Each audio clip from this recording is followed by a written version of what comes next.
새벽기도에 시작하겠습니다. 다 함께 기도하시겠습니다. 하나님 감사합니다. 오늘도 이 새벽을 깨워주시고 주님 앞에 나와 기도로 하루를 또 시작하게 하시니 감사를 드립니다. 어제는 주의 은혜 가운데 맥주감사절을 잘 보냈습니다. 하나님, 우리 하반기 동안 남은 하반기도 주님 함께 하셔서 주의 은혜를 살게 하시고 우리 입술 가운데 늘 감사의 은혜, 감사의 고백이 넘치는 삶을 살 수 있도록 인도하여 주시옵소서. 오늘도 이 시간 말씀 듣고 기도할 때 성령께서 임재하여 주셔서 오늘도 주님 역사하여 지금 응답하시고 주의 음성 듣는 복된 시간 되게 하여 주옵소서. 감사드리며 예수님의 이름으로 기도드립니다. 아멘. 하나님 말씀 봅니다. 사무엘상 26장 1절에서 12절까지 말씀, 봉독은 5절까지만 하겠습니다. 사무엘상 26장 1절에서 5절까지의 말씀입니다. 봉독해드리겠습니다. 10사람이 기브아에 와서 사울에게 말하여 이르되 다윗이 광야 앞 하길라 산에 숨지 아니하였나이까 하매 사울이 일어나 10 광야에서 다윗을 찾으려고 이스라엘에서 택한 사람 3,000명과 함께 10 광야로 내려가서 사울이 광야 앞 하길라 산 길가에 진치니라. 다윗이 광야에 있더니 사울이 자기를 따라 광야로 들어옴을 알고 이에 다윗이 정탐꾼을 보내어 사울이 과연 이른 줄 알고 다윗이 일어나 사울이 진친 곳에 이르러 사울과 네리의 아들 군사령관 아브넬이 머무는 곳을 본즉 사울이 진영 가운데 누웠고 백성은 그를 둘러 진쳤더라. 아멘.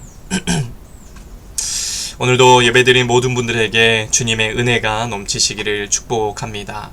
특별히 어제 맥주 감사주의를 우리가 보내면서 남은 하반기도, 남은 6개월도 정말 주님의 은혜로 살고 그 은혜를 기대하며 감사가 넘치는 그런 삶이 되시길 축복합니다.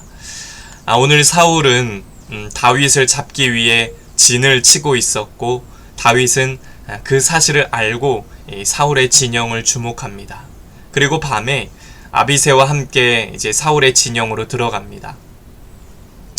그런데도 사울과 모든 병사가 아무도 알아차리지 못했는데 이것은 하나님이 그들을 깊이 잠들게 하셨기 때문입니다.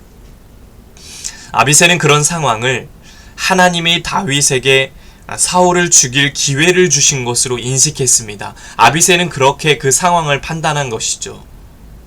하나님이 다윗에게 원수 갚을 기회를 주셨기 때문에 이제 자기가 사울을 창으로 찔러 죽이겠다고 다윗에게 허락을 구합니다.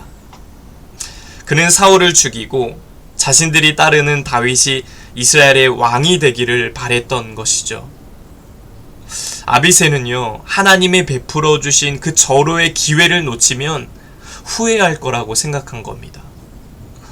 아비새의 이런 상황에 대한 인식은 참 일반적이고 상식적입니다. 누구든지 그런 상황에 처하면 그럴 수 있어요. 하나님이 원수 갚을 기회를 주신 것으로 생각하고 또 원수 갚는 것이 당연하다고 여길 겁니다. 그런데 상황에 대한 이런 해석과 인식은 자기의 편리와 이익을 중심으로 하는 지극히 인간적인 판단이었습니다. 아비새 자기의 생각이었다는 것이죠. 그렇게 하면 당장은 편해질 수는 있지만 당장은 내 뜻대로 돼서 편해질 수는 있지만 다윗은 사울왕을 죽이고 혁명으로 왕위를 빼앗은 왕이 될 수밖에 없습니다. 다윗이 그렇게 사울을 죽이는 것은 신앙적으로도 유익하지 않았던 겁니다. 아비새가 이렇게 사울을 죽이겠다고 하니까 다윗은 어떻게 합니까? 허락하지 않습니다. 하나님의 기름 부음 받은 자를 죽이는 것은 하나님께 범죄가 되기 때문입니다. 죄를 짓는 거라 생각한 것이죠. 다윗은요, 하나님만이 사울을 쳐서 죽게 하실 권한이 있기 때문에 하나님의 그의 생명을 거두시거나 전쟁에서 죽임을 당하게 하실 것이라고 말합니다. 이렇게 다윗은 동일한 상황에 대해서 사울을 죽여서 원수 갚을 기회를 하나님이 주신 것으로 해석하진 않았습니다. 결국 다윗은 아비새에게 사울의 창과 물병만 갖고 가도록 말을 합니다. 다윗은 사울을 죽일 수 있었어요. 그렇지만 자신에게 유리한 쪽으로 상황을 판단하진 않았다는 것입니다. 자기 생각대로 움직이지 않았다는 거예요. 무엇이 하나님의 뜻인지 오직 하나님의 말씀을 중심으로 상황을 인식하고 판단했다라는 겁니다. 이런 다윗의 모습이 하나님 중심의 신앙을 가진 증거입니다. 그래서 하나님은 다윗을 하나님 마음에 합한 자다라고 인정하신 겁니다. 이처럼 우리 그리스도인들은 어떤 상황과 문제에 놓였던지 나 중심으로 생각하고 판단하는 게 아니라 하나님의 뜻을 중심으로 판단해야 합니다. 자신의 뜻이 아니라 하나님의 뜻을 구해야 한다는 것입니다. 우리 예수님도 그러셨죠. 예수님께서 십자가의 고난을 앞두고 말씀하셨죠. 자신의 뜻이 아니라 아버지의 뜻대로 되길 원하나이다. 나의 뜻이 아니라 나의 원대로 마옵시고 아버지의 뜻대로 되길 원하나이다 라고 기도하셨습니다. 우리가 신앙생활을 한다는 건 세상적인 관점에서 하나님의 관점으로 보는 것입니다. 세상의 눈에서 하나님의 눈으로 보는 것, 그것이 신앙생활입니다. 다윗은 그렇게 상황을 인식했고 해석한 믿음의 사람이었다는 겁니다. 하나님의 마음에 합한 사람이었다라는 겁니다. 오늘도 이 한 주도 살아갈 때 정말 세상의 눈이 아니라 하나님의 눈으로 바라보시길 바랍니다.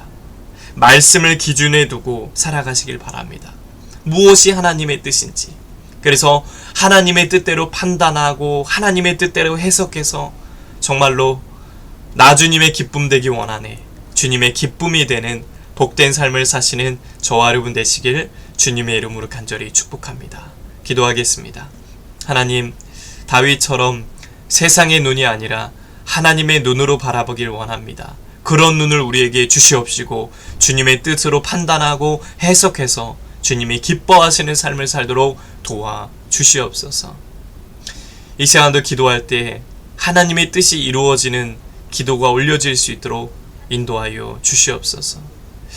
이제는 우리 주 예수 그리스도의 은혜와 하나님 아버지의 넘치는 사랑하심과 성령의 감화감동 역사 교통하심이 주님이 기뻐하시는 뜻대로 살기 원하는, 주님의 눈으로 이 세상을 바라보며 살기 원하는 온 성도들 머리 위에 이제부터 영원토록 함께 하시기를 간절히 축원하옵나이다. 아멘. 이 시간 나라와 민족과 또 대통령과 위정자들을 위해서, 우리 시학교회 목회자와 성도들을 위해서 각자의 기도 제목을 넣고 이 시간 주여 한번 해주시고 통속으로 함께 기도하시겠습니다. 주여, 하나님 아버지 감사합니다.